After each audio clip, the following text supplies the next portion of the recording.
मेरे प्यारे बच्चों, आप सभी को नमस्कार। क्या हाल है भाई? आप सभी के खंबा घनी जी, आप सभी को प्रणाम मेरे बच्चे।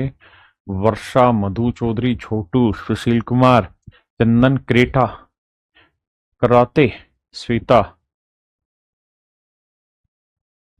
तो मेरे प्यारे बच्चों, आप सभी को नमस्कार, आप सभी का स्वागत है। बीच बीच में मैं आप लोगों के नाम पढ़ दूंगा। आइए मेरे बच्चे, आज हमें परसेंटेज में कुछ आगे का हिस्सा पढ़ना है। बहुत ज़रूरी चीज़ है जो हम पढ़ने जा रहे हैं, और उससे डायरेक्ट आपके पेपर में सवाल आते हैं। तो आइए मेरे बच्चे, फिर आपके नाम पढ़ लेंगे। चिट्ठी ना कोई संदेश। अच्छा भैया, देखिए यार, आपने बताना है कि इस टॉपिक का नाम क्या है, मतलब परसेंटेज में टाइप क्या है, या जो चीज पढ़ा रहा हूं कॉन्सेप्ट क्या है। मैं आपको ये कहूं कि यार, एक क्लास में ना कुछ बच्चे थे। एक बच्चा ए था, बी, सी, डी, ई, एफ, ये बच्चे थे। और ये जो बच्चे थे ना, इसमें से दो बच्चे ऐसे थे जो टेनिस खेलते हैं। ये दो बच्चे ऐसे हैं जो टेनिस खेलते हैं, और बाकी बच्चे जो हैं, ये ऐसे बच्चे हैं जो हॉकी खेलते हैं। मैंने कहा कि यार, ये कुल मिला के 6 बच्चे तुम्हारे सामने रखे हैं। इसमें ए और बी ऐसे हैं जो टेनिस खेलते हैं, बाकी सी, डी, ई, एफ ऐसे हैं जो हॉकी खेलते हैं। तो यार, मेरा सवाल आपसे ये है कि इनको क्या किसी ग्राफिकल के थ्रू या किसी पिक्चर के थ्रू आप रिप्रेजेंट कर सकते हैं?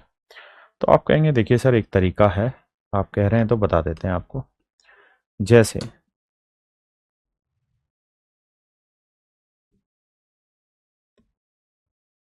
सर, ये जो लोग हैं, ये वो लोग हैं जो टेनिस खेलने वाले हैं। इसमें ए है और बी है। सर, ये वो लोग हैं जो हॉकी खेलने वाले हैं, और इसमें सी, डी, ई, एफ है। ऐसे करके पूरी यूनिट बनी हुई है जो इस तरीके से गेम को बांटते हैं। अब कहानी को ध्यान से समझना कि है क्या मतलब और कैसे काम होगा।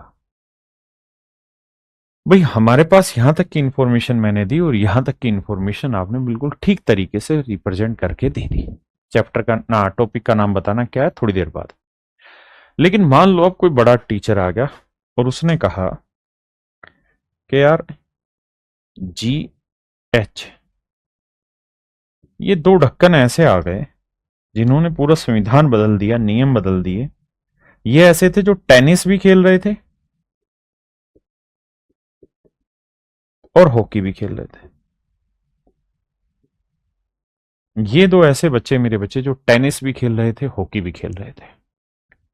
अब आपसे सवाल सीधा सीधा यहाँ पे एक चीज पूछी जा रही है यहाँ पे, और वो ये कि अगर ये वो बच्चे हैं जो टेनिस और हॉकी दोनों खेल रहे थे, तो यार अब ग्राफिकल रिप्रेजेंटेशन करके दिखाइए कि यार, इन सब का कैसे रिप्रेजेंटेशन होगा। तो भाई, जी और एच को अगर हम टेनिस में डाल दें तो यहां रह जाएगा, क्योंकि वो हॉकी भी खेल रहे हैं। तो फिर कुछ लोगों ने भी दिमाग दौड़ाया और कहा यार, ऐसा करो ना, ऐसे सेटिंग बैठाओ। कैसे? कि देखो यार, ये लोग वो थे जो हॉकी खेल रहे थे, ये लोग वो थे जो टेनिस खेल रहे थे, लेकिन इन्हीं में जी और एच, ये दो ऐसे खिलाड़ी निकले जो टेनिस और हॉकी दोनों खेल रहे थे। टेनिस और हॉकी दोनों खेल रहे थे। यानी मेरे बच्चे, ये वाला जो खेल है, ये वाला जो गेम है, ये जानते हो क्या है? जहां ये शेडेड कलर आपको दिखाई दे रहा है, क्या है? कोई बताएगा? तो आपका जवाब होगा सर, ये है ओनली टेनिस। उन लोगों को रिप्रेजेंट कर रहा है डाटा जो केवल टेनिस खेल रहे हैं। अच्छा, तो ये किसे रिप्रेजेंट कर रहा है? तो सर, ये उन लोगों को रिप्रेजेंट कर रहा है जो केवल हॉकी खेल रहे हैं।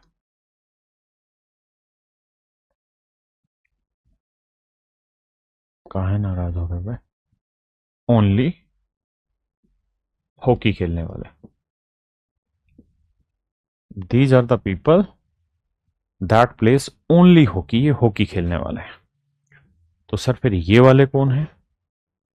तो राजा बाबू ये वो शैतान हैं जो हॉकी और क्रिकेट, ना हॉकी और टेनिस दोनों खेलने वाले हैं।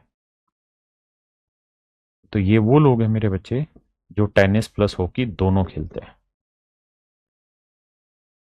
अब मुझे जल्दी से सारे बच्चे कमेंट करके बताइए इस टॉपिक का नाम क्या है। बताओ भाई। तो आपका जवाब होगा बिल्कुल ठीक बताया कि सर इस टॉपिक का नाम है वेन डायग्राम। क्या है मेरे बच्चे इस टॉपिक का नाम? Venn diagram. क्या है मेरे बच्चों? वेन डायग्राम इस टॉपिक का नाम है।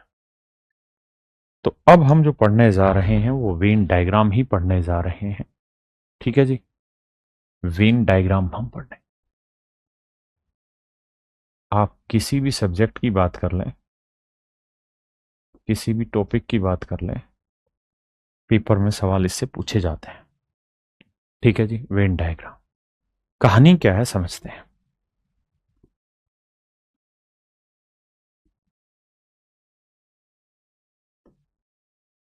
देखिए यार, ये मान लीजिए हॉकी को रिप्रेजेंट कर रहा है, ये टेनिस को रिप्रेजेंट कर रहा है। तो ये वाला जो इलाका है ये हॉकी एंड टेनिस बोथ को रिप्रेजेंट कर रहा है। तो मेरे बच्चे ये वाला जो हिस्सा है इसको हम बोलते हैं कॉमन। इसको मेरे बच्चे हम क्या बोलते हैं? कॉमन। हिंदी में बोलते हैं उभयनिष्ठ।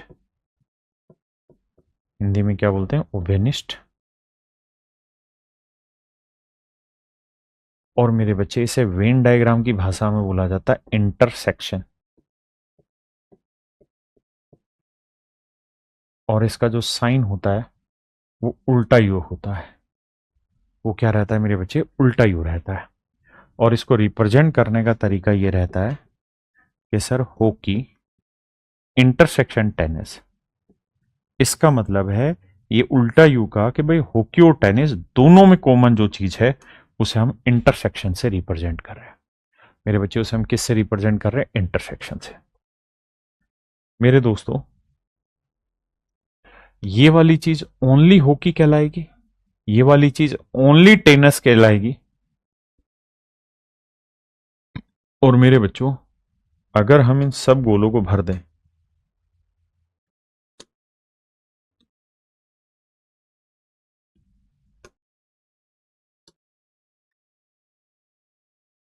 तो ये जो कहानी है पूरी, ये पूरा जो कलर कॉम्बिनेशन आपके सामने दिखा रखा है इन्होंने,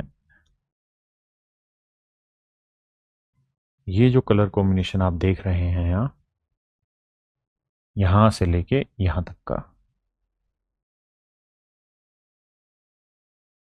ये ये जो हिस्सा कहलाता है मेरे बच्चों ये कहलाता है यूनियन। यूनियन इसको हिंदी में कहते हैं कुल मिलाकर। कुल मिलाकर कर। यूनियन का जो साइन है वो ऐसा है? ये तो इंटरसेक्शन का बना दिए, सीधा यू है। ये है यूनियन का साइन। अगर मैं ये कह रहा हूं कि हॉकी यूनियन टेनिस, तो इसका मतलब वो सारे बच्चे हैं जो हॉकी भी खेलते हैं टेनिस भी खेलते हैं, केवल हॉकी खेलने वाले भी, केवल टेनिस खेलने वाले भी, और हॉकी टेनिस दोनों खेलने वाले भी। ये जो कहानी कहलाती है मेरे बच्चे ये यूनियन कहलाती है। ये क्या कहलाती है जी? यूनियन की कहानी कहलाती है। इस बात को फिर से रिपीट करता हूं, ये वाला ओनली हॉकी, ये वाला ओनली टेनिस। ये hockey and tennis both and this is the union. Clear है? अब हम पेपर में इन सवालों को पढ़ेंगे और यहां कुछ फार्मूले भी डिसाइड करते हैं। देखो जी, जो लोग हॉकी खेलने वाले हैं ना उसको हम एनएच से रिप्रेजेंट करेंगे, number of player who play hockey. जो टेनिस खेलने वाले उसे हम एनटी से डिनोट करेंगे। ठीक है जी, आपने कहा जी बात तो समझ गए। तो एक फार्मूला रहता है मेरे बच्चे क्या, कि भैया जो लोग हॉकी और टेनिस खेलने वाले हैं अगर आप उनका यूनियन निकालना चाह रहे हैं तो पहले हॉकी खेलने वाले निकाल लो, फिर आप टेनिस खेलने वाले निकाल लो, और इसमें से माइनस कर दो हॉकी और टेनिस कॉमन खेलने वाले।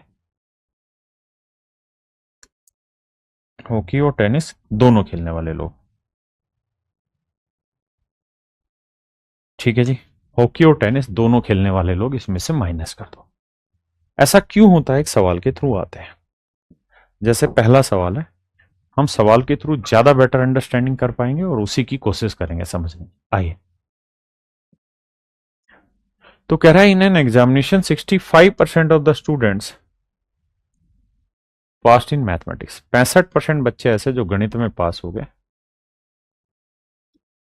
बाकी भी कोई ना कहीं किसी में पास हुआ है, तो 65 बच्चे गणित में पास हुए, 65% बच्चे मैथ में पास हुए, 48% बच्चे फिजिक्स में पास हुए और 30% बच्चे ऐसे हैं जो दोनों में पास हुए। 30% बच्चे ऐसे हैं जो दोनों में पास हुए। तो यार ध्यान से समझना मेरी बात है, कोई भी चीज होगी, जैसे एक एग्जाम्पल के तौर पे समझाने की कोशिश करता हूं। जैसे मान लीजिए ये कोई स्कूल है या ये कोई क्लास है, ये पूरी क्लास को रिप्रेजेंट कर रहा है। इस क्लास में ये बच्चे ऐसे होंगे जो मैथ में पास हुए होंगे, ये बच्चे ऐसे हैं जो हिंदी में पास हुए होंगे,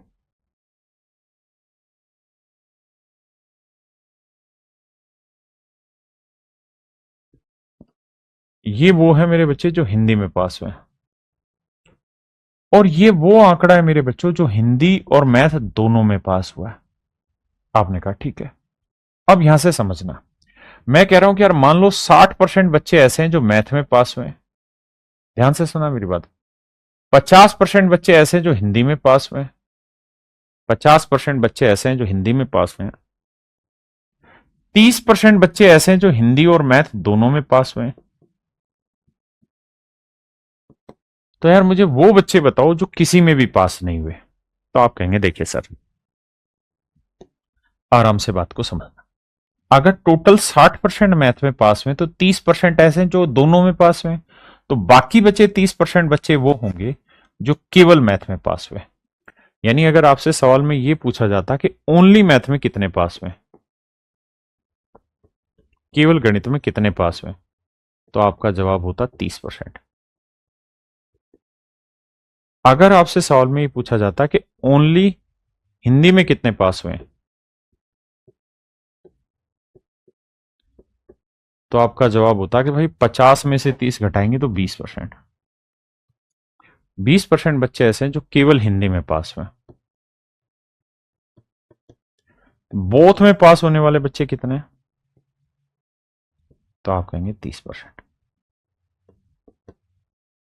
अब मैं आपसे ये जानना चाहता हूं यार, टोटल बच्चे बताओ जो किसी ना किसी में पास हुए, टोटल स्टूडेंट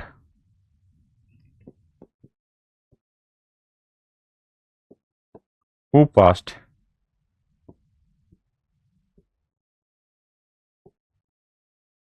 इन एनीथिंग।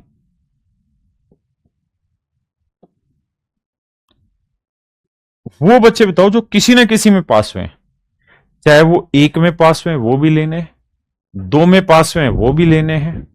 यानी आप टोटल बच्चे बताओ कितने जो पास हुए। तो आप कहेंगे देखिए सर, ये वो लोग हैं जो केवल मैथ में पास हुए, ये वो लोग हैं जो केवल हिंदी में पास हुए, और ये वो लोग हैं जो हिंदी इंग्लिश दोनों में पास हुए। तो भाई कोई बच्चा दो सब्जेक्ट में कैसे पास हो सकता है, या तो किसी एक सब्जेक्ट में पास हो सकता है, या किसी दूसरे सब्जेक्ट में पास हो सकता है, या दोनों सब्जेक्ट में पास हो सकता है। तो 30 और 20 50 और 30 80, यानी मैं ये कह सकता हूं सर 80% बच्चा ऐसा है जो किसी ना किसी सब्जेक्ट में पास हुआ है। और ये जो वेन डायग्राम आपके सामने बना के रखा गया है, इस वेन डायग्राम में खासियत यही है कि ये बेसिकली रिप्रेजेंट कर रहा है पास होने वाले बच्चों को।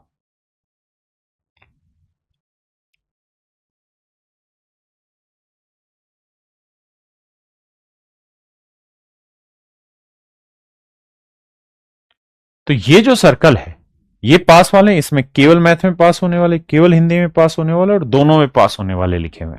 आपने कहा हाँ, तो यार ये तो 80 ही परसेंट हुए, ये तो 80% हुए। परसेंट का मतलब तो ये हुआ कि टोटल 100 बच्चे होते हैं, बिल्कुल सही बात है।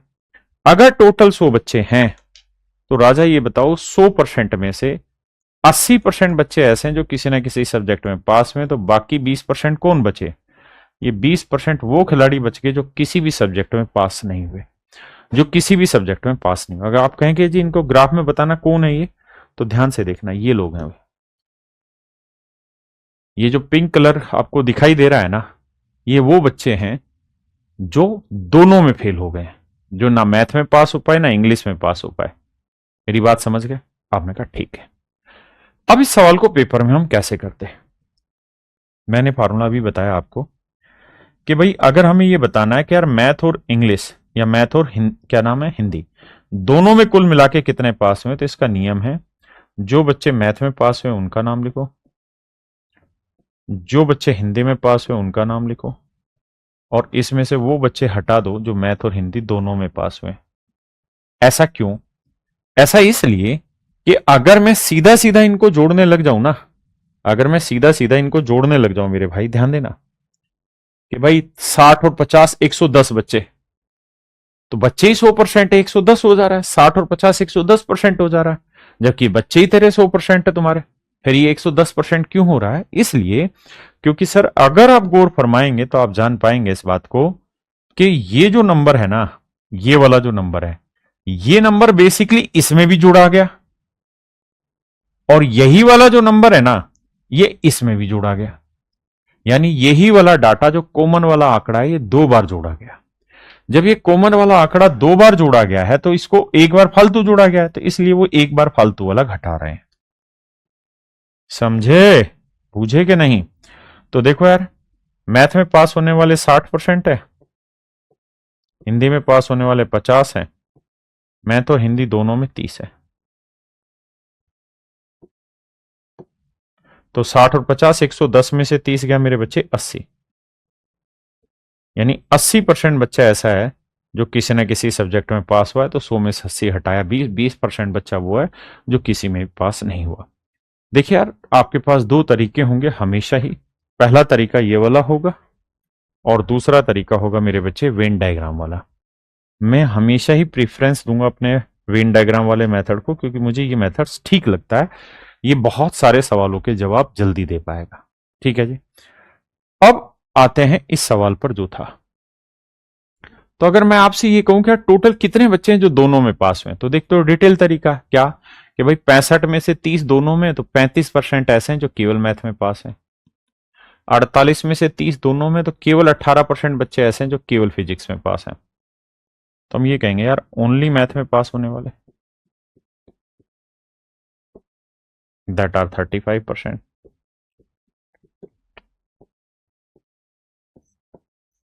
ओनली फिजिक्स में पास होने वाले, दैट आर 18%। बोथ में पास होने वाले, तो वो है 30%। अगर मैं इन्हें जोड़ूंगा तो 8 5 13, 3 और 1 4, 3 7 और 1 8, यानी 83% बच्चा ऐसा है जो दोनों सब्जेक्टों में पास हुआ है। तो मेरे बच्चे 100% बच्चे होते हैं, अगर आप 100% में से 83% को माइनस कर दें तो बाकी बचे 17%, यानी 17% बच्चे ऐसे हैं जो दोनों में फेल हुए हैं, और यही आपसे सवाल पूछा गया। दूसरा फार्मूला लगा सकते हैं। फार्मूला होता है G N A union B का। कैसे?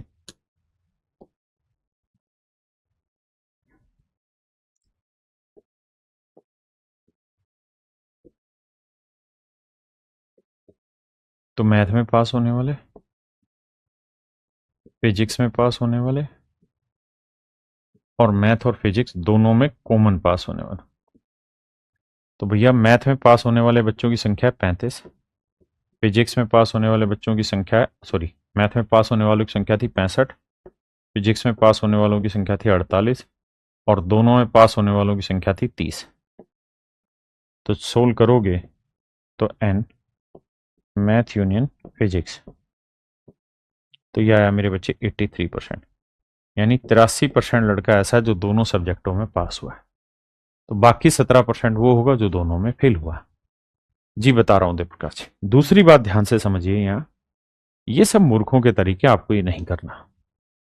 आपने बस दिमाग ये दौड़ाना है, फालतू चीजों में दिमाग मत रखिए। क्या टोटल 65 और 48, 8 5 13, 6 4 10 और 11, 113 बच्चे हो गए इस हिसाब से। लेकिन जो कॉमन डाटा था वो 2 बार जोड़ा गया, तो उसको 1 बार घटा दो, बस बात खत्म। आप मन ही मन ये चीज दौड़ाएंगे, ठीक है। आइए इस पे।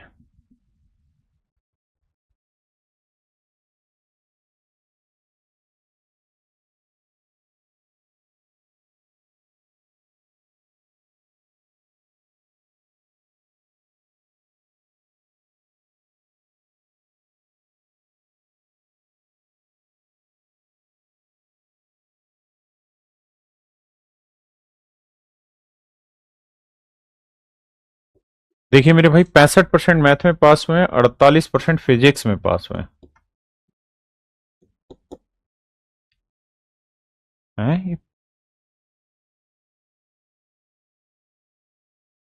हैं? ये तो सेम ही सवाल उठ गया बे। अगले पे आओ।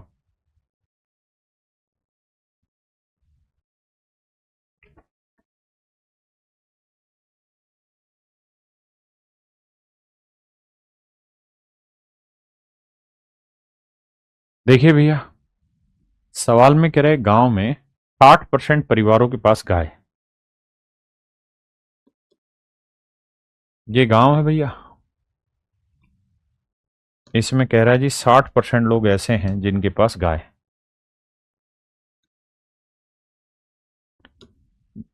बाकी लोग ऐसे भी हैं जिनके पास भैंस है। 60% के पास गाय है, 30% लोग ऐसे हैं जिनके पास भैंस है, बफैलो है, गाय। और कहता है जी 15% घर ऐसे हैं जिनके पास गाय और बफैलो दोनों है। तो मैं आपसे ये जानना चाहता हूं यार, उन घरों का प्रतिशत ज्ञात करिए जिनके पास या तो गाय हो या भैंस हो, या गाय भैंस दोनों। तो आप मुझे एक ही ज्ञान देंगे। देखिए सर, टोटल निकालना है तो 60 और 30 का जोड़ करो, 90। 90 में से 15 हटा दो, तो ये बचा 75%। यानी सर 75% घर ऐसे हैं जिनके पास कोई ना कोई जानवर है, चाहे वो गाय हो, चाहे वो भैंस हो, या गाय भैंस दोनों है। तो इसका मतलब ये हुआ कि टोटल 100% घर होंगे। 100% में से 75% के पास कुछ ना कुछ है, तो बाकी 25% कौन हुए? जिनके पास कुछ भी नहीं है। आपने कहा बात तो सही है, यानी 25% लोगों के पास कुछ भी नहीं है, यानी टोटल फैमिली के 25% के पास कोई जानवर नहीं है। जबकि टोटल फैमिली है कितनी, सवाल में रखा है 96 परिवार है, तो 96 का 25% परिवार ऐसे होंगे जिनके पास कुछ भी नहीं है। तो 96, 25% की फ्रैक्शन 1/4, 4 से काटेंगे, आंसर आया 24। यानी मेरे बच्चे 24 परिवार ऐसे हैं जिनके पास ना गाय है ना भैंस है। This is your right answer.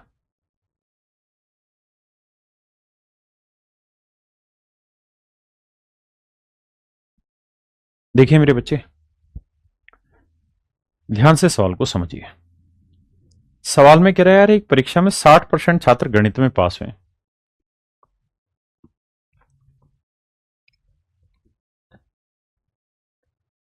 60% बच्चे मैथ में पास हुए,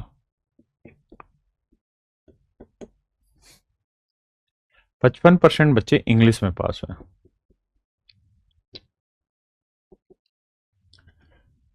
कुछ बच्चे ऐसे होंगे जो मेरे बच्चे दोनों सब्जेक्टों में पास हुए। और सवाल ने एक लाइन बहुत अच्छी कही। वो लाइन उसने ये कही कि प्रत्येक विद्यार्थी कम से कम एक विषय में पास हुआ, यानी ऐसा कोई बच्चा नहीं है जो पास ही ना हुआ किसी भी एक सब्जेक्ट में, कम से कम एक सब्जेक्ट में तो पास हुआ है। And every student passed in at least one subject, कम से कम एक सब्जेक्ट में तो बच्चा पास हुआ ही है। ऐसा सवाल का कहना है कि भाई इसमें कोई दो राय नहीं कि कम से कम एक सब्जेक्ट में बच्चा पास हुआ है। तो मेरे प्यारे बच्चों, मुझे एक बात बताना। वो ये कह रहा है कि भाई मैथ और इंग्लिश का जो यूनियन है वो बेसिकली 100% है, यानी हर एक बच्चा मैथ या इंग्लिश में किसी न किसी में पास हुआ ही कुल मिला के। तो फार्मूला होगा केवल ना मैथ में पास होने वाला, इंग्लिश में पास होने वाला और मैथ और इंग्लिश दोनों में इंटरसेक्शन। देखिए यार, मैथ में पास होने वाले 60% है, इंग्लिश में पास होने वाले 55% है। हमें इसी की वैल्यू पता करनी है। अब जोड़ेंगे इन्हें तो 60 और 55, तो भैया 60 और 55 हो गया 115, घटाएंगे तो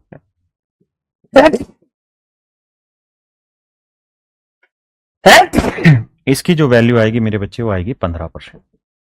ये आ गया मेरा आंसर। ठीक है जी, एक तरीका ये वाला है।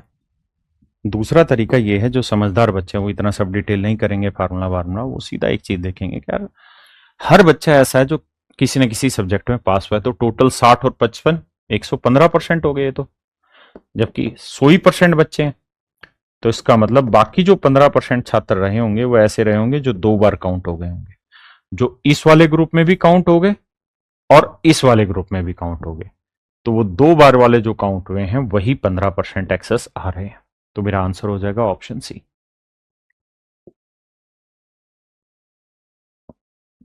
देखिए यार, कह रहा है 60 विद्यार्थियों की एक क्लास है मेरे बच्चों, टोटल कुल मिला के 60 बच्चे हैं भाई। इन 60 बच्चों में मेरे बच्चे 45 बच्चे म्यूजिक पसंद करते हैं, 50 बच्चे डांस पसंद करते हैं। कहता है म्यूजिक 45, डांस करते हैं 50 बच्चे,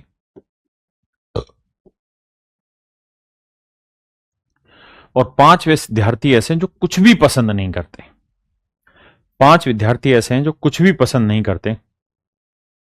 तो यार वो बताओ, उन बच्चों की संख्या बताओ जो संगीत और नृत्य दोनों पसंद करते हैं, यानी ये वाला डाटा आपसे पूछ रहा है कि इसकी वैल्यू बताओ। तो हल्का सा दिमाग खोल के मेरी बात समझनी है। टोटल बच्चे कितने हैं जी? 60। 60 में से सवाल ने खुद ही जवाब दिया है अपनी बात का कि भाई 5 students like neither dancing, like, यहां लैंग्वेज मिसिंग है,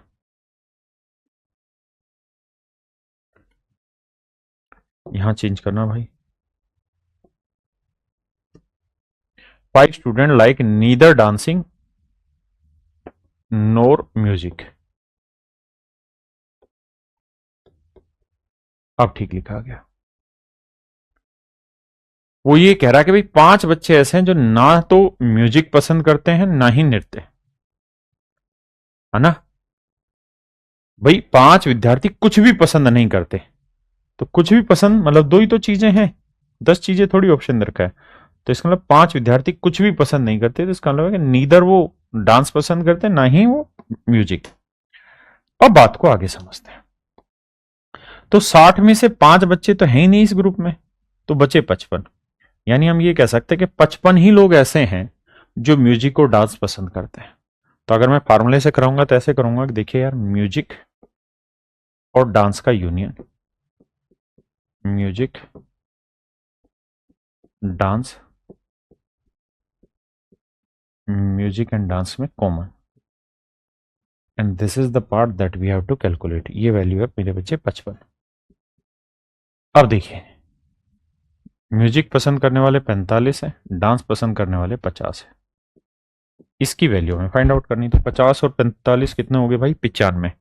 95 में से 55 घटाएंगे तो वो बच्चे जो म्यूजिक और डांस दोनों पसंद करते हैं, दीज आर 40। और यही मेरा आंसर हो जाएगा। यही मेरे बच्चे मेरा आंसर हो जाएगा। ऑप्शन 2 बार लिखा हुआ है, माफी चाहता है। क्लियर है? अब दोबारा सवाल पर फोकस करते हैं कि पेपर में आप इस क्वेश्चन को कैसे टैकल करें। तो पेपर में टैकल करने का एक सीधा मेथड है भाई, 45 और 50 को जोड़ेंगे आएगा 95, जबकि बच्चे थे 55, बच्चे 60 थे, लेकिन इन 60 में से 5 तो कुछ भी पसंद नहीं कर रहे थे। तो इस हिसाब से पसंद करने वाले 50 और 45 95, जिसमें से 55 ही टोटल हैं बच्चे पसंद करने वाले। तो कितने फालतू हैं? 40। तो 40 बच्चे वो हैं जो ना म्यूजिक पसंद कर रहे हैं ना डांस। आइए भाई,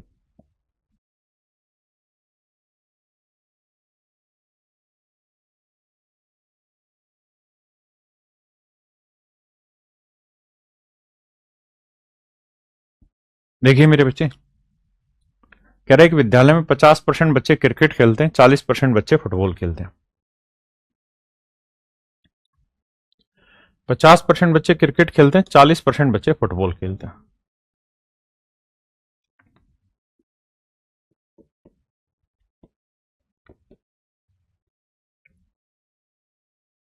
चालीस परसेंट फुटबॉल खेलते हैं। और कह रहा है यार 10 बच्चे ऐसे हैं जो दोनों गेम खेलते हैं। 10% बच्चे ऐसे हैं मेरे बच्चे जो क्रिकेट और फुटबॉल दोनों खेलते हैं। तो यार कितने बच्चे ऐसे जो ना क्रिकेट खेलते ना फुटबॉल खेलते, उनकी संख्या है। तो आप कहेंगे देखो सर, टोटल बच्चे हो गए 50 और 40, 90। 90 में ये 10 दो बार जोड़ रखा है तो घटा देंगे, तो यानी 80% बच्चा ही ऐसा है जो कुछ ना कुछ खेलता है। अगर 80% बच्चा ही मेरे भाई कुछ ना कुछ खेल रहा है, कैलकुलेट करना आ रहा है ना? देखो 50 में से 10 गया, 40 आ गया। 40 में से 10 गया, 30। यही तो टोटल बच्चे हैं। तो जोड़ोगे 30 और 10, 40 और 40, 80। तो 100% में से मेरे बच्चे 80% ऐसा है जो कुछ ना कुछ खेलता है। तो बाकी 20% कौन हुआ? बाकी 20% वो लोग हुए जो कुछ भी नहीं खेलते। और यही आपसे सवाल में पूछा हुआ कि कितने ऐसे लोग हैं जो कुछ भी नहीं खेलते।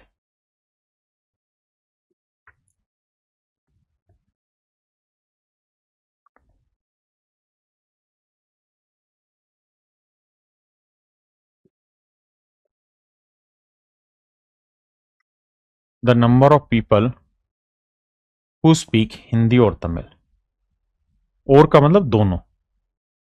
तो उन लोगों की संख्या ज्ञात करो जो हिंदी या तमिल बोलते हैं, यानी या तो हिंदी बोल रहे हो या तमिल बोल रहे हो, सारे बच्चों की संख्या आपने बतानी है। देखिए भैया, कहता है एक ग्रुप है जिसमें 50 लोग हिंदी बोलते हैं, 20 लोग तमिल बोलते हैं। 50 लोग हिंदी बोलते हैं, 20 लोग तमिल बोलते हैं, और 10 लोग ऐसे हैं जो हिंदी और तमिल दोनों बोलते हैं। तो देखो यार, तरीका बता रखा, 50 और 20, 70, 70 में 10 गया, 60 मेरा आंसर है। बाकी सोल्व करेंगे तो 50 में 10 गया, 40 केवल हिंदी। 20 में 10 गया, 10 केवल तमिल। जोड़ोगे तो 40, 10, 50, 10, 60। यानी 60 ही लोग ऐसे हैं जो कुछ ना कुछ बोलते हैं। और यही वो बात कह रहा है कि यार हिंदी या तमिल बोलते हैं, मतलब कुछ ना कुछ बोलते हैं।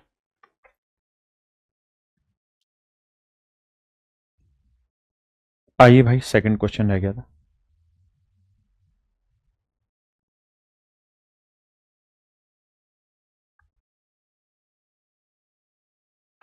देखिए यार, यहां लैंग्वेज पे थोड़ा ध्यान आपको देना पड़ेगा, बात बनेगी नहीं तो। ओनली शब्द है।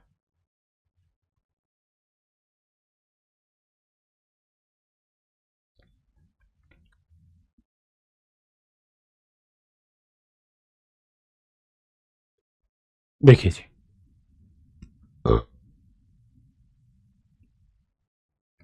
कहता है 60 बच्चों की एक क्लास है, उसमें 40% केवल हिंदी बोलते हैं। हिंदी नहीं, केवल हिंदी बोलने वाले 40% है। 25% अंग्रेजी और बाकी दाना दोनों। 25% अंग्रेजी, केवल अंग्रेजी। 25% बच्चे ऐसे हैं जो केवल इंग्लिश बोलने वाले हैं। और कह रहा बाकी जो बच्चे हैं वो सारे के सारे वो हैं जो दोनों भाषाएं बोल सकते हैं। कहते हैं in a class of 60 student 40% can speak only Hindi, 25% can speak only English, and rest of the students can speak both the language. बाकी बच्चे ऐसे बच्चे हैं जो दोनों भाषाएं बोल सकते हैं। कोई भी ऐसा बच्चा नहीं जो कुछ नहीं बोल सकता हिंदी इंग्लिश में। सारे हिंदी या इंग्लिश में कुछ भी बोल सकते हैं। अब हमें पता करना है कि यार टोटल कितने बच्चे जो हिंदी या इंग्लिश बोल सकते हैं। तो आप एक तरीका करेंगे भाई, टोटल 100% बच्चे हुए तो 40 केवल हिंदी, 25 केवल इंग्लिश, तो 40 और 25 कितना हो गया? 65। तो 100 में से 65 हटाएंगे तो बचेगा मेरे भाई 35। यानी 35% बच्चा ऐसा होगा जो हिंदी इंग्लिश दोनों बोल सकता है। 35% बच्चा ऐसा होगा जो हिंदी इंग्लिश दोनों बोल सकता है। तो कह रहा कितने छात्र अंग्रेजी बोल सकते हैं? तो इंग्लिश कितने बच्चे बोल सकते हैं? तो आप कहेंगे जी देखिए ध्यान से, इंग्लिश बोलने वाले 25 जमा 35 जोड़ेंगे भाई कितना आएगा? तो आएगा 60%। यानी 60% बच्चे ऐसे जो इंग्लिश बोल सकते हैं। टोटल बच्चे कितने हैं जी? 60। और 60 बच्चों का 60% निकाल दो। 60 बच्चों का 60% निकालोगे तो यह आएगा 36। यानी 36 बच्चे ऐसे हैं जो इंग्लिश बोल सकते हैं। केवल इंग्लिश नहीं, जो इंग्लिश बोल सकते हैं वो 36 बच्चे हैं।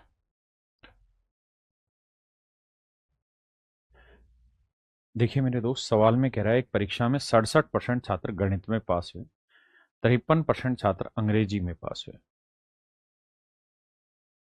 कहता है जी 67% बच्चे ऐसे हैं जो गणित में पास हुए, बाकी कुछ इतने परसेंट दूसरी चीज में पास हुए, और 25% बच्चे ऐसे हैं जो दोनों में पास हुए। 25% बच्चा ऐसा है जो दोनों सब्जेक्टों में पास हुआ है जी। 67% मैथ में पास हुआ है।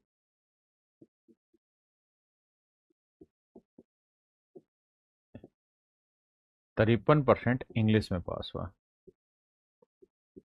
और 25% दोनों में पास हुआ। कहता है यदि 200 छात्र गणित व अंग्रेजी दोनों में फेल हुए हैं तो बताइए कितने छात्र केवल गणित में पास हुए, ओनली मैथ में कितने पास हुए। तो मेरे बच्चे ये बताओ कि टोटल बच्चे कितने हैं जो पास हुए हैं। तो आप कहेंगे देखिए सर अभी आपने तरीका बताया कि इन दोनों को जोड़ लो, तो 67 जमा 53 जोड़ोगे तो इट विल कम 7 3 10 6 5 11 और 1 12 120, और इसमें से 25 हटा दो, तो 25 हटाओगे तो ये बचेगा 95।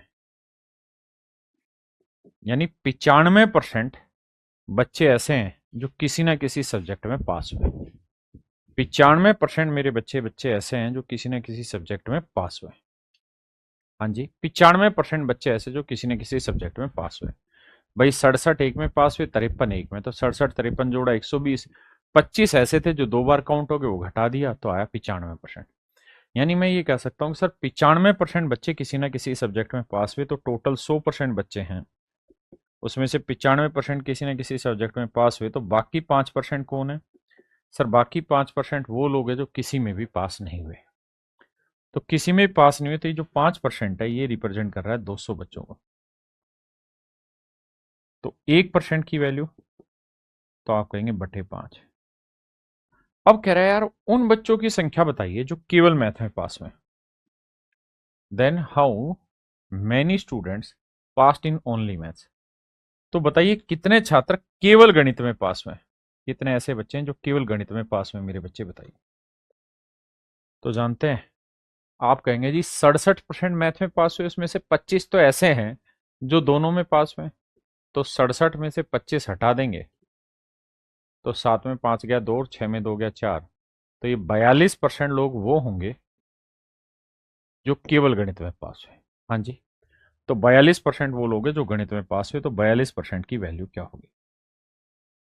5 से काटेंगे, 5 चौक 20, जीरो, और गुना करेंगे तो जीरो, 4 दूनी 8, 4 चौक 16, यानी 1680 लोग हैं मेरे बच्चे कुल मिला के जो गणित में पास हुए हैं, केवल गणित में पास हुए।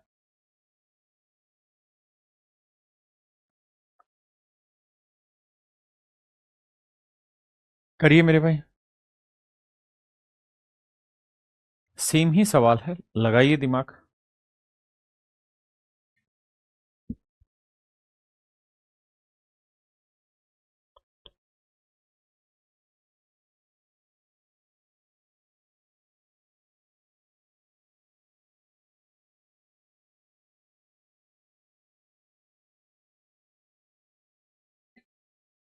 देखिए मेरे बच्चों, सवाल में कह रहा है एक परीक्षा में 48% छात्र हिंदी में फेल हुए हैं।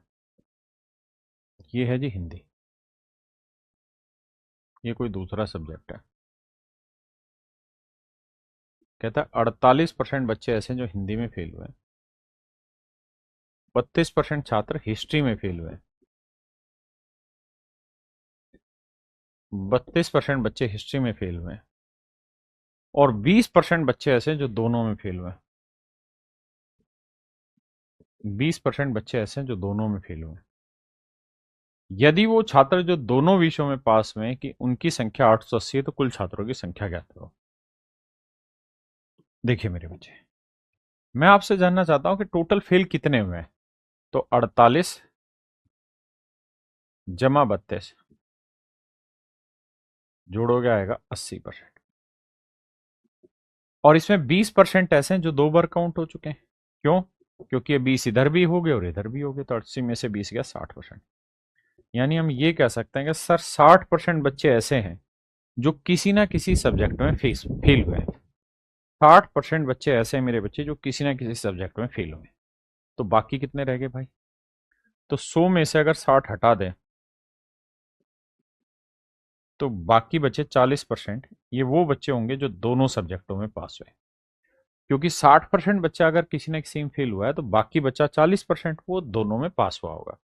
जबकि सवाल में कह रहा है कि 40% की वैल्यू जो है वो 880 है। तो 1% की जो वैल्यू होगी मेरे बच्चे बटे 40 होगी। और 100% की वैल्यू बताइए। 100% का ना टोटल नंबर ऑफ स्टूडेंट, तो गुना 100 की वैल्यू बताइए। 0 22, 22 को 100 से गुना करेंगे तो आंसर आया 2200। तो इसका मतलब मेरे बच्चे ऑप्शन बी मेरा राइट आंसर, ऑप्शन बी मेरा राइट आंसर है।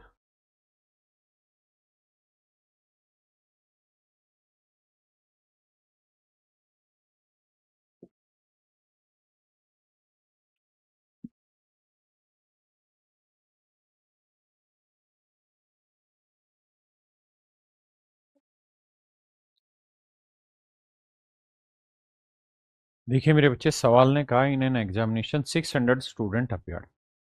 एक परीक्षा में 600 बच्चों ने भाग लिया।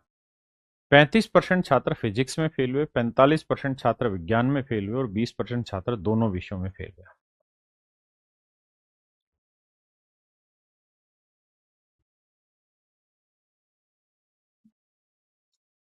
देखिए यार, 35% बच्चे विज्ञान में फेल हुए, साइंस में। 45% केमिस्ट्री में, भौतिक विज्ञान में। भौतिक क्या होता है? फिजिक्स। और रसायन विज्ञान, केमिस्ट्री साइंस। इसमें कहता है 45% बच्चे दोनों केमिस्ट्री में फेल हुए और 20% छात्र दोनों विषयों में फेल हुए। 20% दोनों में फेल हुए। तो मैं आपसे ये जानना चाहता हूँ टोटल कितने बच्चे फेल हुए हैं? तो आप कहेंगे देखो सर, 35 जमा 45 जोड़ोगे, ये आएगा सर 80। 80 में से ये 20 हटा दो, क्योंकि 2 बार काउंट हो चुका है, तो बच्चे 60%। यानी सर 60% लोग वो हैं जो किसी ना किसी सब्जेक्ट में फेल हुए, चाहे वो एक में फेल हुए, चाहे वो 2 में फेल हुए, चाहे वो 20 में फेल हुए, लेकिन 60% बच्चे ऐसे हैं जो किसी न किसी में फेल हुए। तो टोटल होते हैं मेरे बच्चे 100% बच्चे। तो उन 100% में से ये 60% हटा देंगे तो बाकी बचा 40%। तो ये 40% लोग वो होंगे जो दोनों सब्जेक्टों में पास हुए होंगे। अब हमें कह रहा है कि यार टोटल बच्चे थे 600, मतलब 100% की वैल्यू जो है it is being represented as 600। वो 600 को रिप्रेजेंट कर रही थी। 1% की वैल्यू बटे 100। तो कह रहा है जी 40% की वैल्यू कितनी? तो गुना 40। 6 चौक 24, 240। तो मेरे बच्चे मेरा सही उत्तर आएगा निकल के 240, ऑप्शन बी। कुछ है ही नहीं, बहुत आसान है।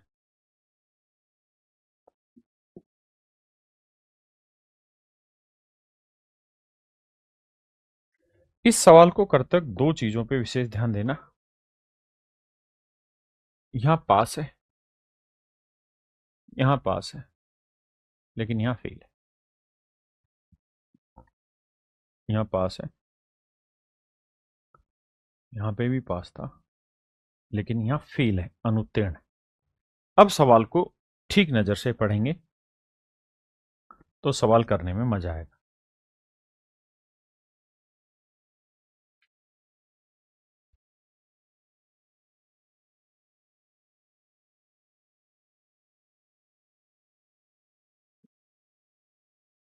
देखिए मेरे भाई, कहता है यार एक परीक्षा में 80% बच्चे हैं जो गणित में पास हुए हैं। हमें यहां ये देखना होगा कि उसने ये कहा कि भाई 15% बच्चे दोनों में फेल हुए। तो हमारे पास जो दोनों का डाटा है ना फेल होने का, वो मेरे बच्चे 15% है। तो हमें सबको फेल होने पे लाना पड़ेगा। कैसे? देखिए,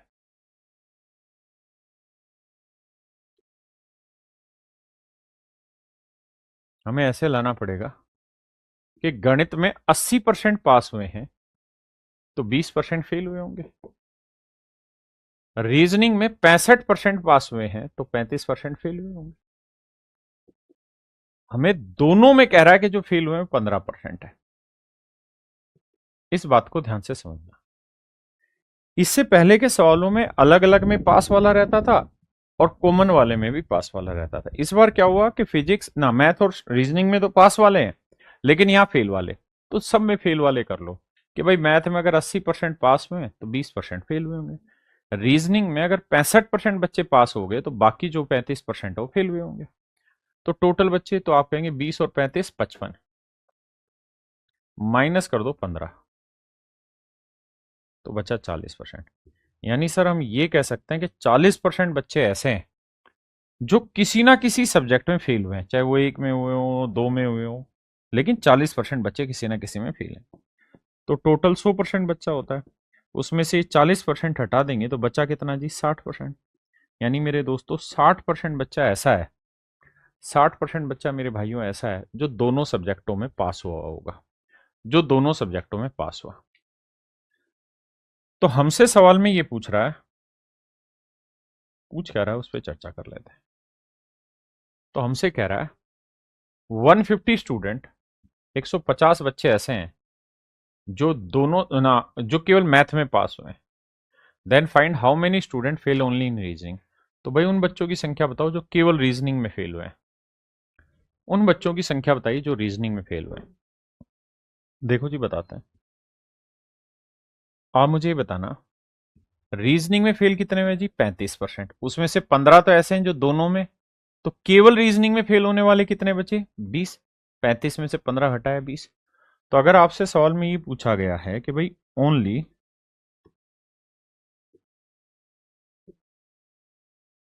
रीजनिंग में फेल,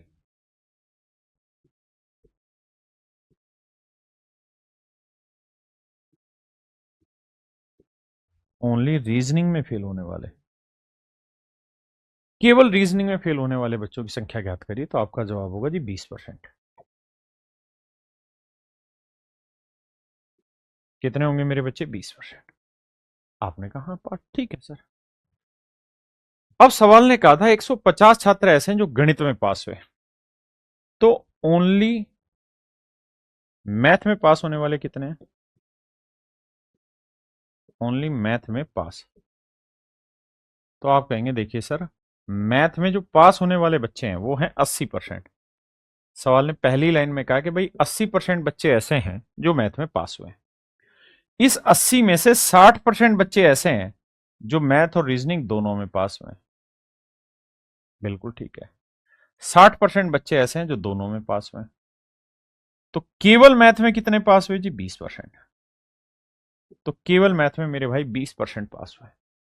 और सवाल ने यही दे रखा है कि भाई 150 बच्चे ऐसे हैं जो केवल गणित में पास हुए हैं। यानी 20% की वैल्यू है मेरे बच्चे 150। तो कह रहा है केवल रीजनिंग में कितने फेल हुए? 20% और 20% की वैल्यू 150 है। यानी मेरे बच्चे ऑप्शन ए हो जाएगा आंसर। कान खोल के आराम से सवाल को 2-3 बार पढ़ने की कोशिश करिए।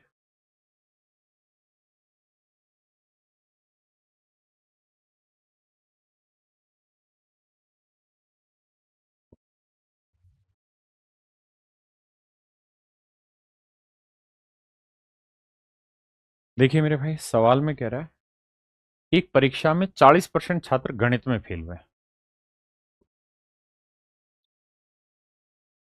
तीन चीजें होंगी ना? ठीक है जी।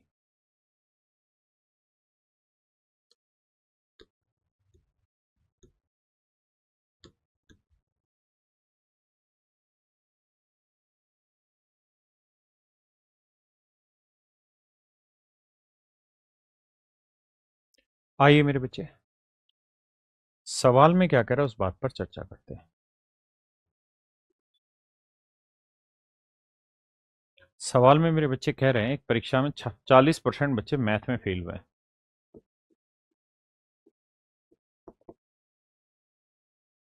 30% छात्र हिंदी में फेल हुए हैं।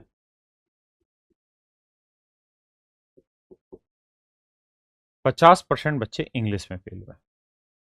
तो मैंने एक को मेरे बच्चे हिंदी मान लिया, एक को इंग्लिश मान लिया और एक को मैथ मान लिया। ठीक है जी। क्लियर है? अब आइए आगे। अब कह रहा है यदि 25% छात्र मैथ और इंग्लिश दोनों में फेल हुए हैं, तो भाई मैथ और इंग्लिश में ये वाला कॉलम है, तो 25% बच्चे ऐसे हैं जो मैथ और इंग्लिश दोनों ना, बच्चे हैं गणित और इंग्लिश में, तो ये 25% ऐसे हैं जो मैथ और इंग्लिश दोनों में फेल हुए हैं। 15% बच्चे ऐसे हैं जो इंग्लिश व हिंदी में फेल हुए हैं,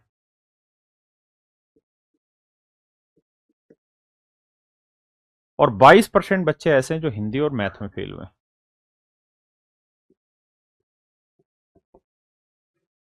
और कह रहा है 13% बच्चे तीनों सब्जेक्टों में फेल हुए हैं। तो मेरे बच्चे तीनों सब्जेक्टों में जो कॉलम आ रहा है वो यही वाला आ रहा है। तीनों सब्जेक्टों में कोई जो ऐसा एरिया जो तीनों सब्जेक्टों को कवर करता हो, तो मेरे बच्चे ये बीच वाला ही पोर्शन है। बिल्कुल ठीक है। अब कहानी को आगे समझने की कोशिश करते हैं। कैसे, देखिए ध्यान से। सवाल में हमसे ये कह रहा है कि यार ये बताओ तीनों विषयों में पास हुए छात्रों का प्रतिशत ज्ञात करिए, कि भाई तीनों सब्जेक्टों में कितने बच्चे पास हुए, इस बात की जानकारी दीजिए। देखो मेरे बच्चे, थोड़ा सा दिमाग दौड़ा सकते हो ऐसे कि भाई 40% बच्चे केवल गणित में पास हुए ना, गणित में पास हुए। बिल्कुल ठीक है। 22% बच्चे ऐसे हैं जो गणित और हिंदी में पास हुए, यानी ये वाला डाटा है 22। लेकिन अगर इस 22 में से अगर ये 13 हटा दूं, तो ये वाला डाटा जानते हो कौन सा आ जाएगा?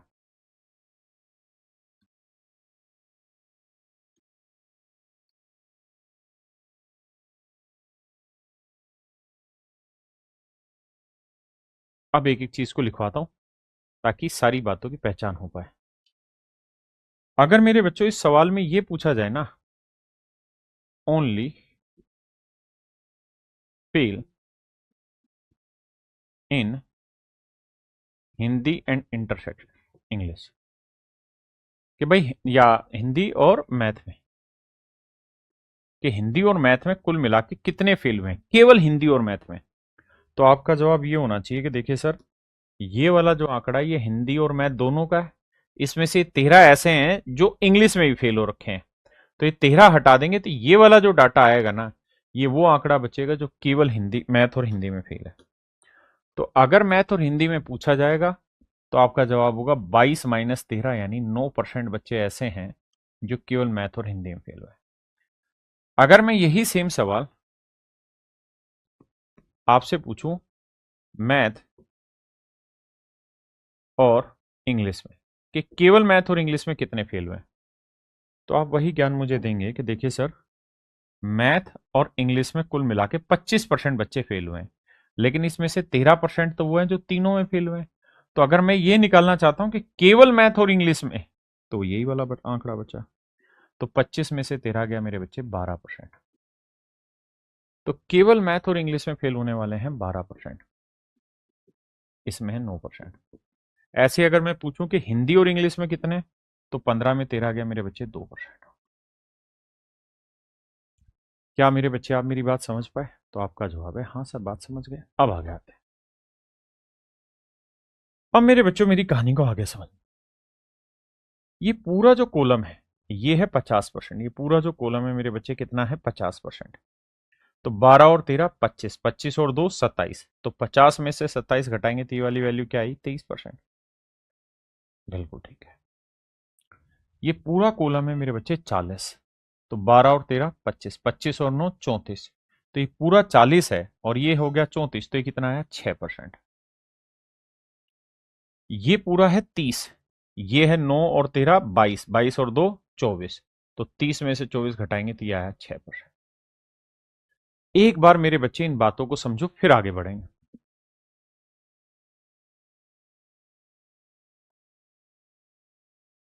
क्लियर है भाई यहां तक की? जी बिल्कुल दिनेश मित्रवाल जी, हो जाएगी। अब आते हैं आगे, अगर आप इतनी बात समझ गए तो अगर इस सवाल में मैं आपसे केवल ये पूछूं कि भाई उन बच्चों की संख्या बताओ जो केवल एक सब्जेक्ट में फेल हुए हैं, तो आप कहेंगे ओनली मैथ में 6%, ओनली हिंदी में भी 6%, और केवल इंग्लिश में 23%। भाई 6, 6 और 23, ये वो लोग हैं जो केवल एक सब्जेक्ट में पास हुए, मतलब एक सब्जेक्ट में फेल हुए। अब मैं आपसे जानना चाहता हूं उन बच्चों की संख्या ज्ञात करिए जो केवल दो सब्जेक्ट में फेल हुए हैं, तो आप कहेंगे 9, 2 और 12। 9, 2 और 12। अब मेरे बच्चे, मैं उन बच्चों की संख्या जानना चाहता हूं जो तीनों में फेल हुए। तो आप कहेंगे तीनों में फेल होने वाले हैं 13। ठीक है जी, सोल्व करेंगे। भाई 3 सब्जेक्ट है तो कोई बच्चा अधिकतम कितने तरीके से फेल हो सकता है? या तो एक में फेल होगा, या दो में फेल होगा, या तीन में। हमने तीनों तरीके ले लिए। सोल्व करते हैं। 6 6 12 और 3 15, 15 और 9 24, 24 2 26, 2 28, 2 3 31 का एक हासिल 3, 3 2 5 और एक 6 और एक 7। यानी हम ये कह सकते हैं कि सर 71% बच्चा ऐसा है, 71% बच्चा मेरे बाबू ऐसा है, 71% बच्चा मेरे भाई ऐसा है जो किसी ना किसी में फेल हुआ है। तो टोटल 100% बच्चा होता है। हाँ जी, उसमें से 71% छात्र ऐसे हैं जो किसी ना किसी में फेल हुए हैं। तो बाकी कितने बच गए जी? 29%। तो मतलब ये 29% बच्चे मेरे भाई वो बच गए, 29% मेरे भाई ये वो बच्चे बच गए जो तीनों सब्जेक्टों में पास हुए होंगे, क्योंकि फेल वाले 71 हैं तो बाकी 29 वाले क्या रहे होंगे? पास।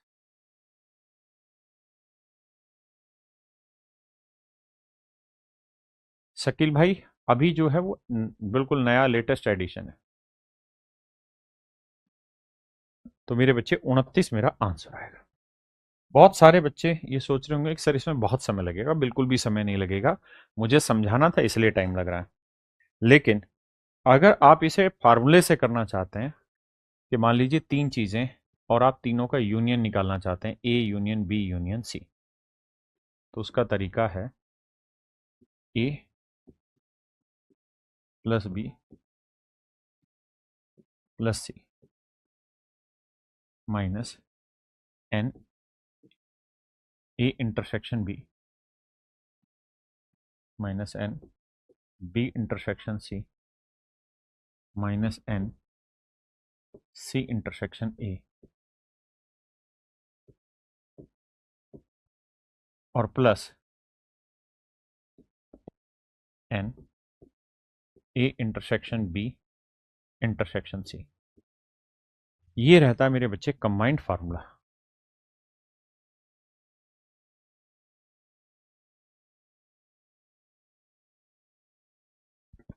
समझ गए राजा? तो इस वाली चीज को फार्मूले में लगा देंगे। जैसे अपने इस वाले सवाल में दे रखा था मैथ में 40, इसमें 30, इसमें 50, तो यहां लिख देंगे। तो ये था 30। भाई केवल मैथ में पास होने वाले ना फेल होने वाले 30 थे, एक में 40 थे, एक में 50 थे। बिल्कुल। फिर फिर फार्मूले में हम ये देखेंगे कि दो दो सब्जेक्ट में क्या थे, 22, 15 और 25। तो 22, 15 और 25, और फिर हमें जोड़ना है क्या? जो तीनों सब्जेक्टों में पास था वो था 13। तो हम फार्मूले से करेंगे तो भी जल्दी से हो जाएगा। कैसे? देखिए भाई, ऐसे समझो कि 25 और 15 कितना हो गया? 40। तो -40 से +40 का। ठीक है जी, बिल्कुल ठीक है। अब देखो 30 में से 22 घटाएंगे, क्या बचा? 8। 8 और 13 21, 21 और 50 71। यानी 71% बच्चा ऐसा है जो किसी न किसी सब्जेक्ट में फेल हुआ है। तो बाकी जो 100 में से 71 घटाएंगे तो 19 वो बचेगा जो बाकियों में पास हुआ, दोनों तीनों में।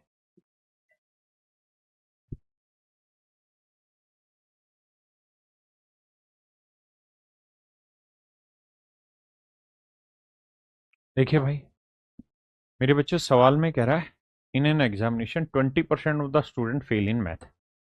कहता है यार 20% बच्चे मैथ में फेल हुए हैं।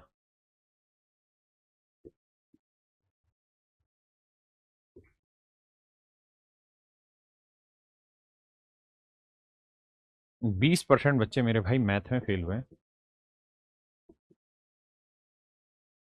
15% इंग्लिश में फेल हुए हैं, और 25% हिंदी में फेल हुए हैं। 25% हिंदी में फेल हुए हैं। 5% बच्चे ऐसे हैं जो मैथ और इंग्लिश दोनों में फेल हुए हैं। ये बच्चे 5% है। 10% बच्चे ऐसे हैं जो इंग्लिश और हिंदी में फेल हुए हैं। 10% बच्चे ऐसे जो इंग्लिश हिंदी में फेल हुए हैं। 15% बच्चे ऐसे हैं जो मैथ और हिंदी में फेल हुए हैं।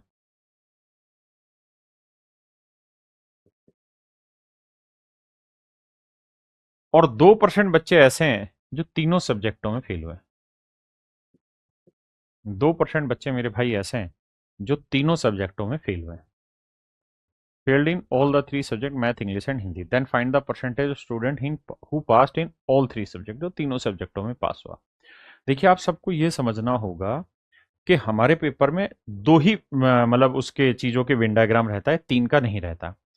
अगर तीन का कभी आता है तो वो क्या करता है, इसको डीआई में देता है और इसी में फिर दो तीन सवाल आपसे पूछ लेगा, ताकि आपका जो टाइम एक्स्ट्रा लग रहा है वो वहां पे यूटिलाइज हो जाए। आइए लगाते हैं सवाल को।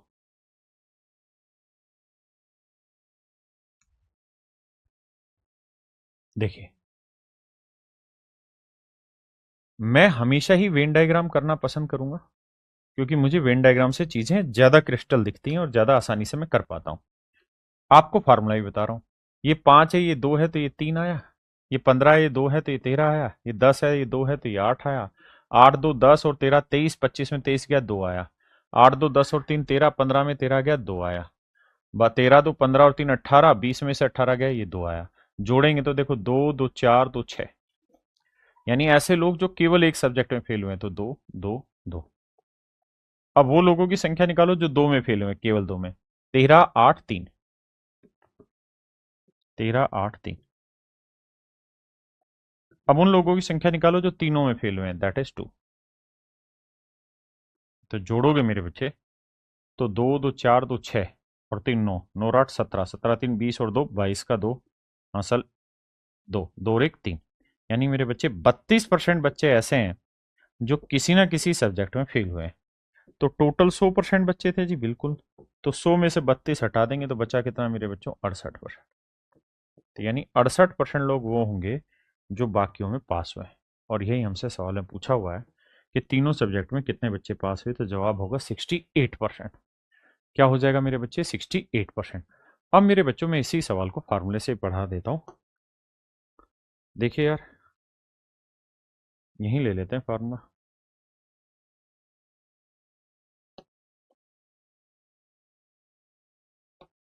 देखिए, मेरा तो क्या ही बिगड़ेगा फार्मूले से कराने में, लेकिन मुझे लगता है कि अगर आप धीरे धीरे इन सवालों की प्रैक्टिस कर गए ना, दो तीन सवालों की, तो उसके बाद आपको इतना समय नहीं लगेगा जितना मैं कराने में लगा रहा हूं अभी। मुझे समझाना। अरे, काहे नाराज हो गया था।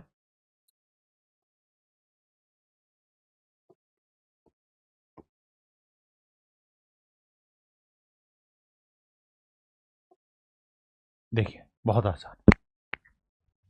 मैंने अभी एक फार्मूला बताया कि यूनियन जब आप निकालने जाओगे कि भाई मैथ, इंग्लिश और हिंदी तीनों में कुल मिला के कितने फेल हुए हैं, तो आपको पहले निकालना होगा मैथ में फेल वाले, इंग्लिश में फेल वाले, हिंदी में फेल वाले। फिर माइनस करना होगा मैथ और इंग्लिश दोनों में फेल होने वाले, इंग्लिश और हिंदी में फेल होने वाले, और हिंदी और मैथ में फेल होने वाले। और फिर प्लस करना होगा तीनों में फेल होने वाले। हाँ जी, आइए लगाते हैं दिमाग। तो मेरे प्यारे बच्चों, ये वैल्यू है 20, ये वैल्यू है 15 और ये वैल्यू है 25। 25 15 40 और 20 60, तो ये हो गया। ये वाली वैल्यू है मेरे बच्चे 15, 5 और 10। तो 10 5 15 15 30। और ये वाली वैल्यू है मेरे बच्चे 2। तो 60 में 30 गया, 30 30 और 2 32। यानी मेरे बच्चे 32% लोग ही ऐसे हैं जो किसी न किसी में फेल हुए हैं। तो 100 में से 32 हटा देंगे तो बाकी जो बचे 68%, वो लोग होंगे जो बाकी तीनों सब्जेक्टों में पास हुए। करिए जी।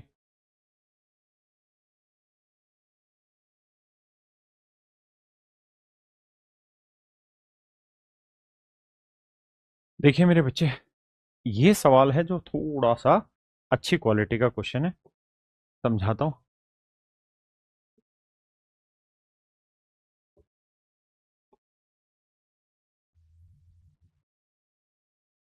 देखिए यार, पहले वेन डायग्राम से रिप्रेजेंट कर देता हूं, फिर फार्मूले से, क्योंकि ये फार्मूले से ज्यादा आसानी से होगा।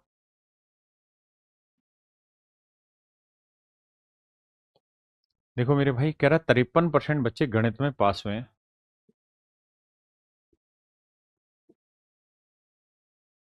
61 फिजिक्स में, 61% फिजिक्स में पास हुए हैं, 60% केमिस्ट्री में पास हुए हैं, 24 मैथ और फिजिक्स में, 24% मैथ और फिजिक्स में,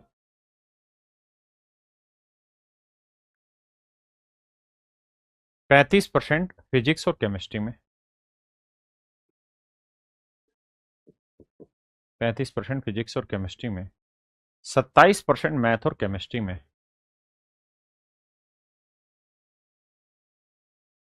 27% मैथ और केमिस्ट्री में, 5% किसी में भी पास नहीं हुए।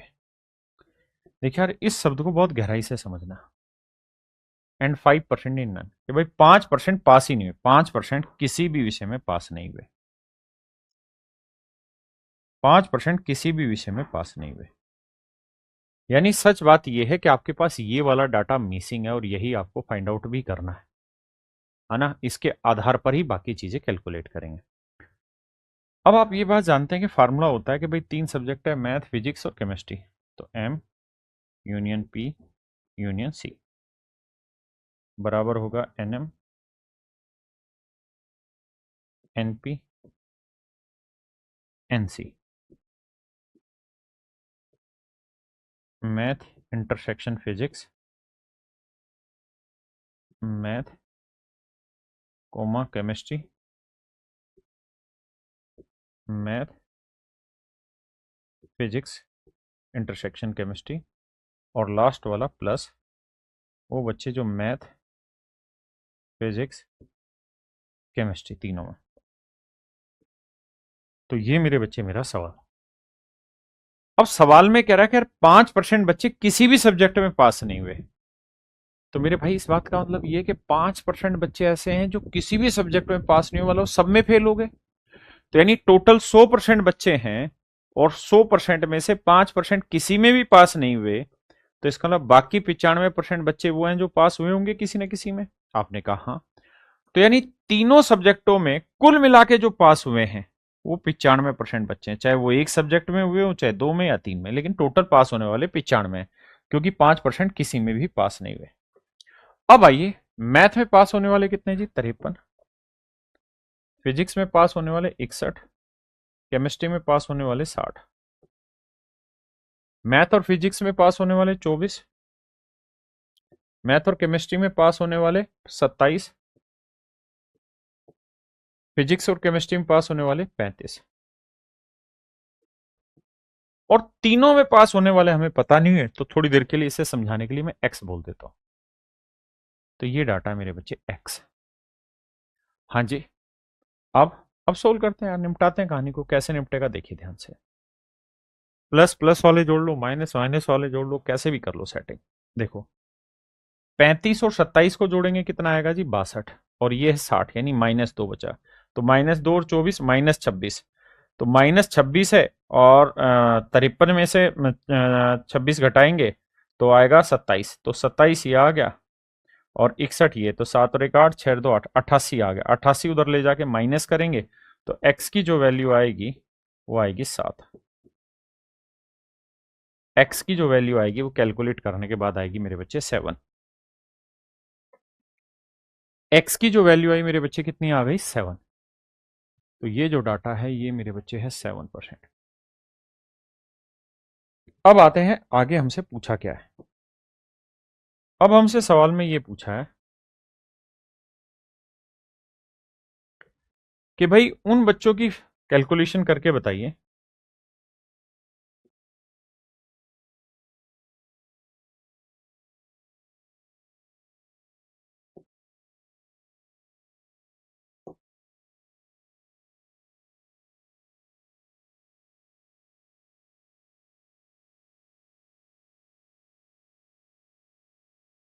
अब हमसे जो चीज पूछी हुई है वो ये, find the ratio of percentage of past in mathematics and chemistry. कहते हैं यार उन बच्चों का रेशियो बताओ जो केवल मैथ और केमिस्ट्री में पास हुए बट नॉट इन फिजिक्स। यानी वो बच्चे जो मैथ और केमिस्ट्री में पास हुए हैं, लेकिन फिजिक्स में नहीं। तो यही वाला तो डाटा होगा मेरे भाई, जो मैथ और केमिस्ट्री में तो पास हुए लेकिन फिजिक्स में नहीं। तो 27 में से 7 घटाएंगे 20%, यानी 20% बच्चे ऐसे हैं जो केवल मैथ और केमिस्ट्री में पास हुए। अगली लाइन में कह रहा है in relation to the percentage of pass in physics and chemistry but not in math. वो बच्चे जो फिजिक्स और केमिस्ट्री में पास हुए लेकिन मैथ में नहीं, तो वो ये वाले हैं। तो भैया 35 में 7 गया 28। तो आंसर बताना 20% से 28% का अनुपात। 4 5 20, 4 7 28। तो मेरे बच्चे मेरा राइट आंसर आया 5:7। यानी मेरे बच्चे ऑप्शन बी मेरा यहाँ पे राइट आंसर है। ऑप्शन बी मेरा बिल्कुल करेक्ट आंसर। तो चलिए मेरे प्यारे बच्चों, यहाँ आपका वेन डायग्राम पूरी तरह खत्म हुआ। उम्मीद करता हूँ आपको पढ़ने में मजा आया होगा, बढ़िया लगा होगा। नमस्कार, धन्यवाद, थैंक यू, थैंक यू।